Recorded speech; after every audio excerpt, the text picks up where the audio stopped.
ఎండు తునకలు, ఎండు మటన్ తయారు చేసుకునే విధానం.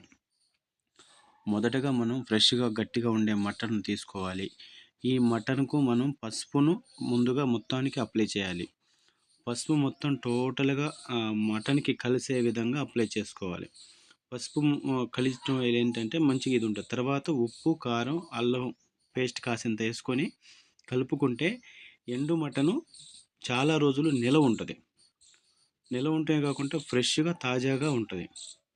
ఎప్పుడైనా మనం ఎండిన తర్వాత దీనిని యూజ్ చేసుకోవటానికి కూడా మనకి అనుకూలంగా పర్ఫెక్ట్‌గా ఉంటది. కాబట్టి తీసుకునేటప్పుడు మటనే మనం ఫ్రెష్ మటన్ గట్టిది అంటే మన బోన్ కండ ఉంటది గదా!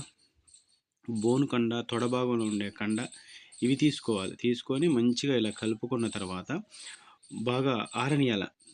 ముక్కకి బాగా బట్టరిచ్చి బాగా ఆరనియాలి. ఆరనిచ్చిన తర్వాత దానిని గనక మనం ఎండబెట్టుకుంటే మొత్తం మీద బాగా ఎండాలి అంటే దగ్గర దగ్గర మంచి ఎండ అయితే ఒక 2, 3 రోజులలో ఎండుతది. కొంచెం ఎండ వచ్చి రానట్టుగా ఉంటే వరకు మినిమమ్ ఒక 1 వీక్.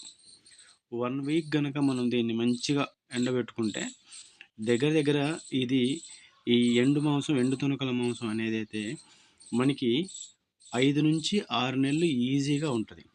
ఎప్పుడైనా మనం గబుక్కున ఏదన్నా లేనప్పుడు కూర చేసుకోవాలి అనుకుంటే, ఈ ఎండు మాంసం కూర చేసుకోవచ్చు. ఎండు తునకల కూర ఈజీగా చేసుకోవచ్చు. ఆ విధంగా దీని ప్రాసెస్ ఉంటుంది.